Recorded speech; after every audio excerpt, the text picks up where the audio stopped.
श्री राधे। राधे राधे दीदी। श्री राधे दिव्या जी, श्री राधे। अभी वो मॉर्निंग में आपने 4-5 आवर्स पहले वाली जो यूट्यूब पे वीडियो डाली थी ना, जिसमें आपने जोत वाली दीदी कहानी सुना रही हीना है जी। अपनी, वो उनकी जस्ट मेरे को तभी रिमाइंड आया। अभी ना हाल फिलहाल में मैंने क्या किया, तो जैसे मैं जो मतलब मोस्टली होता है जब आप जाप करते हैं ना, नाम जाप चलता है आपका, तो मैं बीच बीच में ज्वाइन करती रहती हूँ, नहीं तो मैं ऑडियो ऑन करके उसको स्क्रीन को मोड ऑफ करके ईयरफोन लगा के वैसे सुन लेती हूँ।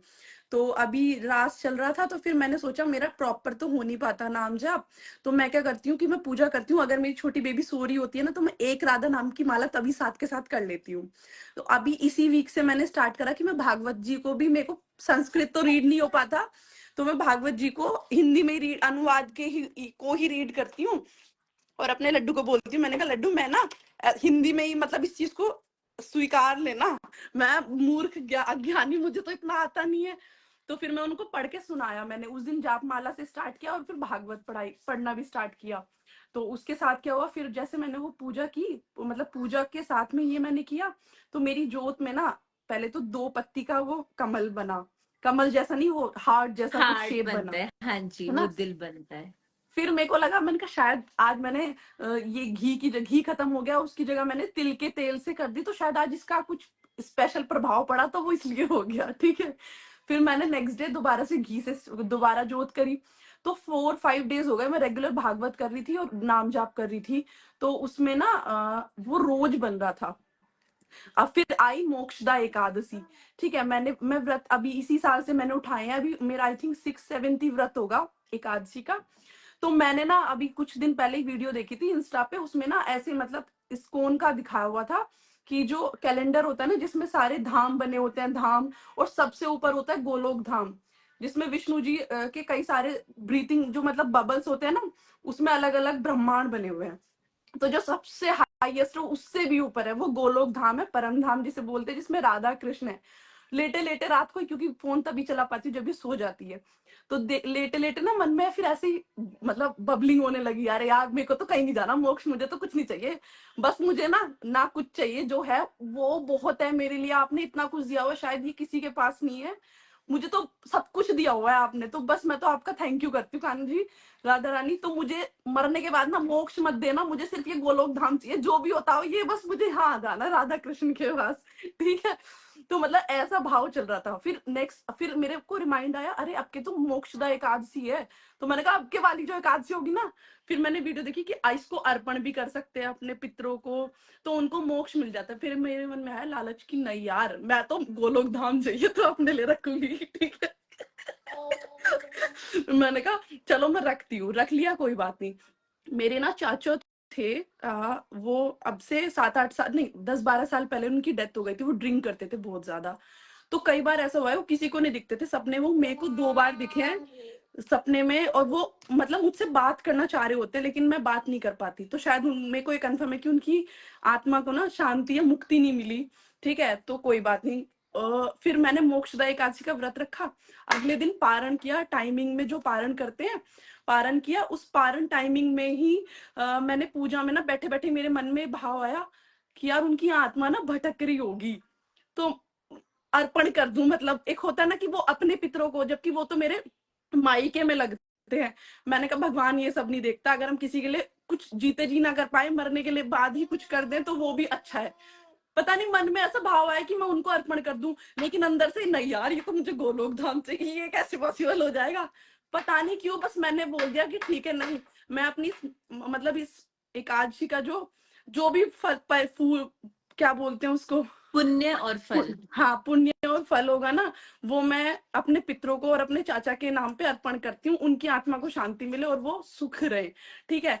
बस मैंने इतना बोला दीदी, अब बिलीव नहीं करोगे, नाम जाप भी नहीं करा होगा शायद तब तक, तो मैंने मेरी जोत में ना साक्षात मतलब रोज उसमें कमल बन रहे थे, गणेश जी का भी थोड़ा सा मेरे को सिंबल नजर आया उस दिन जोत में ना। ऐसा लग रहा था एकादशी के दिन ही कि जैसे ना विष्णु भगवान ना शैया पे नहीं होते, वो नाग वाली जो है उस पे लेटे हैं और पीछे साइड में लक्ष्मी जी बैठी हैं, वो वाला पोजीशन में।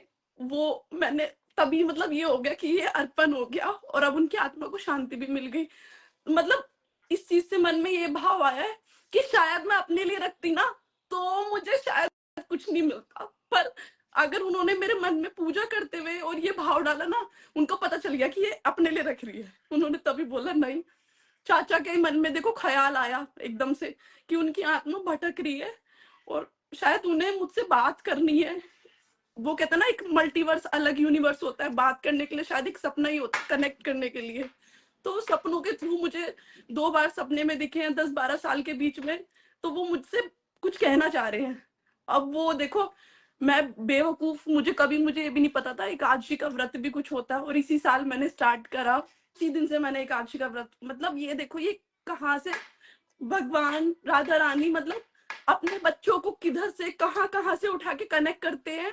और उनको आप शायद हम लोग जिंदगी में तो दूर, हम कभी पुराने जन्मों में भी ना मिले हों, लेकिन हमारे भाव एक दूसरे तक कितने ट्रैवल करते हैं। और हमें देखो उनके थ्रू मैंने शुरू कर दिया, अब मैं आपसे जुड़ी, बहुत सारी चीजें अनुभव हो रही हैं, ठीक है। अब वो जो जा चुके हैं, जो अपने लिए कुछ नहीं कर सकते, अब शायद उन्हें रियलाइज भी हो रहा हो कि काश हम जीते जी इस राधा नाम को जानते या फिर कान्हा जी को जानते, लेकिन वो कर नहीं सकते अब, क्योंकि उनको मुक्ति भी नहीं मिली।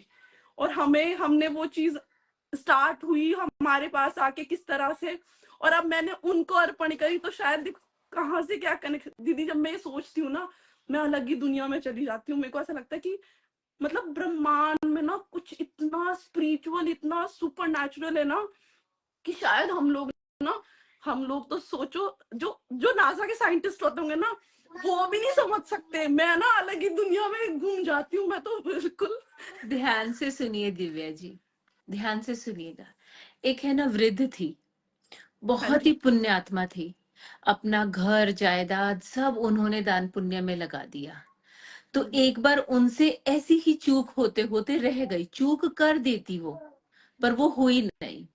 तो अब उनका समय आया तो यम के दूतों ने बोला कि वो वृद्ध का समय आ गया, प्रभु ले आए। तो बोले ना ना, उनको तो मैं स्वयं लेकर आऊंगा।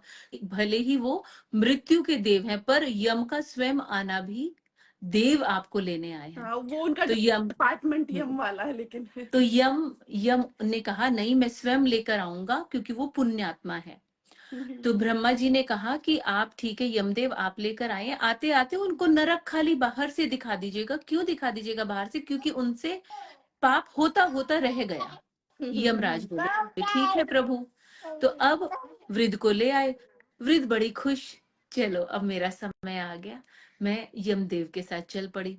तो यमदेव आते आते बोले मैया ये जरा देख लो, ये है ना नरक का द्वार है। तो नरक के द्वार से कोसों दूर से रोने की आवाजें, चिल्लाने की आवाजें, अग्नि, आग, इस तरह की नेगेटिव वाइब्रेशंस आ रही। तो वृद्ध ने बोला कि ये क्या हो रहा है, ये तो मैं तो कभी किसी को देख ही नहीं सकती, क्योंकि पुण्यात्मा थी, एकादशी व्रत धारणी थी। तो डर गई कि देव मैं इस तरह दुख नहीं देख देख है ना पाऊंगी। तो बोले नहीं नहीं मैया, सिर्फ बाहर से ब्रह्मा जी ने दिखाया है आपको। तो अब क्या हुआ, जब वो बाहर द्वार पे पहुंची, रो रहे लोग, बहुत रो रहे, तो उनकी अश्रुधारा निकल गई, रोने लगी मैया बहुत। तो उन्होंने पूछा ये क्या हुआ? तो उन्होंने बोला कि इन्होंने इतने कुकर्म कर रखे हैं कि इनके साथ ये यही होना है। तो बोले कि यमदेव मैं आपसे कहती हूँ कि इनका दुख इनको इनको मेरे पुण्य दे दीजिए। अर्पण कर दीजिए। हाँ, मेरे पुण्य, मेरे जो व्रत का जो फल है वो इनको दे दीजिए, ताकि इनके दुख रुक जाएं। तो एकदम ब्रह्मदेव आ गए। ब्रह्मदेव ने बोले कि आप इतनी पुण्यात्मा हैं कि अब आप स्वर्ग में नहीं रहेंगी, अब आप ब्रह्मलोक में रहेंगी। तो गोलोक परम धाम। तो उन्होंने बोला कि प्रभु मुझे मेरे पुण्य इनको दे दीजिए। तो ब्रह्मा जी ने बोला कि आप पुण्यात्मा हैं, आपका दिल ममता का भरा हुआ है, ये उससे भी ठीक नहीं होंगे, ये महापापी लोग हैं। तो बोले फिर आपसे विनती है कि आप इनके दुख मुझको दे दीजिए। इतने में हमारे महाविष्णु प्रकट हो गए। राधे बोले राधे। ये पुण्यात्मा तो सिर्फ कौलोक जाने के लिए आई है। और देखिए वो मैया के कहने पर सिर्फ पुण्य अपने देने के बाद उन्होंने कहा ये दुख भी मुझे आ जाए। स्वयं महाविष्णु पधारे और उन्हें अपने साथ गौलोक ले गए। बहुत अच्छा दीदी, बस यही हो रहा था उस दिन रात को जब मैंने वो गोलोक देखा ना, और राधा कृष्ण तो बस मन में राधा रानी, और वो आपकी वो सूरदास वाली वो कथा कि इतना कि वो उनके चरण पकड़ के आप जब वो सुना रहे थे ना, मैं यूट्यूब में देख रही थी, लिटरली मेरे आंसू नहीं रुक रहे थे। और मैं ऐसे हो रहा था कि लीला मेरे सामने चल रही है, वो गिर गए, उनकी लाठी को वो टटोल रहे हैं, पायल उठा रहे हैं, जैसे आपने स्टार्टिंग में बोला था कि आप फील करोगे, लिटरली एक एक सिंगल वर्ड मैंने आपका फील करा है। सुंदर। तो और वो वीडियो सामने आई, फिर मैंने कहा अब तो मेरे को मेरी राधा रानी और कान्हा जी के पास गोलोक धाम में जाए, मुझे कोई स्वर्ग नहीं चाहिए, मुझे कुछ नहीं चाहिए, और चाहे वहां जाके मुझे कुछ भी, मतलब मुझे ऐसा वो भाव आ गया। तो और ऊपर से ही खुशी हो रही थी, अरे मोक्षदा एकादशी तो आई इसलिए, मोक्ष के लिए। लेकिन देखो भगवान ने उस चीज को मेरे मन में पूजा में डाला और वो अर्पण करा दी, जबकि मैंने सोचा था कि मैं अर्पण नहीं करूंगी। क्योंकि अब आप श्री जी की प्रिया हैं, वो आपको मिस ट्रैक होने ही नहीं देंगी, वो मेरी खींच राधा लाएंगी, वो इतनी करुणामयी है, क्योंकि हम अधम, वो ज्ञानी। है दीदी, मेरे को तो ना, मतलब आपको आपको पाके ना ऐसा लगता है कि जैसे हम, जैसे क्लास नहीं होते, क्लास में स्टूडेंट्स होते हैं और उसमें जो टीचर होती है, और जो टीचर का फेवरेट स्टूडेंट होता है ना, आपकी सारी ही सखियां फेवरेट हैं, आप सबको पर्सनली मतलब एक एक ऐसे नहीं ऐसे करो, ऐसे ही आप उस दिन उनको बता रहे थे ना, जब वो दीदी पद गा रही थी कि आपने बड़ी स्पीड से, तो मतलब ऐसा लग रहा था कि यार ये फेवरेट टीचर है अपन लोगों की, और हम लोग ना मतलब बस सब मजे ले रहे हैं कि हमारी बेस्ट टीचर है, अब ये इनके प्यारे हम हैं, मुझे इनके प्यारे हम हैं, बिल्कुल। सिर्फ यही महसूस होता है, क्योंकि हमारे यहाँ पे जो भी जुड़ते हैं ना, वो बहुत दिल से गाते हैं, इतने दिल से गाते हैं। तो मुझे लगता है भले ही पूरा पद ना गाओ, हाँ, 2 ही लाइनें गा दो, पर दिल से ऐसे गाओ कि ठकुराई नाचने लगे। वो हमारे हमारे जो नटखट है ना, वो खड़े हो जाए कि अब तो मुझे नाचना पड़ेगा। नहीं आप बहुत अच्छे, और राधा रानी तो हमारी प्रिंसिपल है, वो तो फाउंडर भी है, सीईओ भी है, सब सब वही है। है बस भैया, सब है, हम अधम और उन्हीं के आश्रित हैं। और आप टीचर हैं जो हमें मतलब बता, हाँ दीदी मुझे ना आपसे एक चीज और पूछनी थी। आपने एक बार बताया भी था वीडियो में कि वृंदा माता को मैं दीप लगाती हूँ शाम को और सुबह धूप दिखाती हूँ, तो दीप लगाते हुए हमको ना वृंदा माता का कोई मंत्र आपने बताया था या मंत्र नहीं? नहीं, मैं खाली एक ही वो कान्हा जी का मंत्र है। कृष्णाय वासुदेवाय हरिये परमात्मने प्रणतः क्लेश नाशाय गोविंदाय नमो नमः। ठीक है, ये अच्छा। हमारे दुखों को हरता है, और मुझे ऐसे लगता है कि मेरे घर पे कोई भी विपत्ति आती है तो वृंदा माता चौखट से ही अपने ऊपर ले लेती हैं, वो इतना ज्यादा मेरे घर में रहती हैं। तो मैं तो उन्हीं को, उन्हीं के हाँ साथ तो हंसती हूँ, उन्हीं के साथ रो लेती बस यही हूँ। पूछना, मैंने कहा दीदी, क्योंकि ना जब मैं जो दीप लगाती हूँ मैं तो ये ओम नमो भगवते वासुदेवाय नमः सुंदर।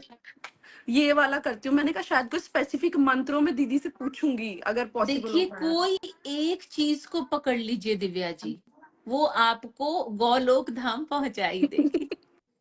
चिंता दीदी ना करिए। गोलोक धाम में ना, मतलब देखो हमें पता है, हमें साक्षात राधा रानी, देखो कहते हैं ना हर इंसान के स्वरूप में साक्षात भगवान भी विद्यमान है, अरे लेकिन हम पापी अज्ञानी इतने कि हम उस चीज को ना समझ सकते हैं, ना उसको चीज को अपने अंदर इंप्लीमेंट कर सकते हैं, चाहे हम कितना भी किसी से सीखे, हमसे गलतियां होनी है, ये कंपलसरी है हमारी एक ह्यूमन बॉडी के साथ में। लेकिन जब हमें पता है कि भगवान हमें किसी ना किसी छोटे छोटे रूप में, चाहे हमें जोत में आके बताएं, चाहे हमें तुलसी माता में बताएं, चाहे हमें साक्षात सामने भी आके बताएं, हमें तब भी नहीं, एक तो सब्र नहीं बढ़ता, हमने पेशेंस नहीं आना हमारे अंदर, ठीक है। पर एक गोलोक धाम में को ना उस दिन रात को लेटने के बाद ना मैं अलग यूनिवर्स में होती हूँ, तभी मुझे बहुत चीजें अलग सी फील होती हैं।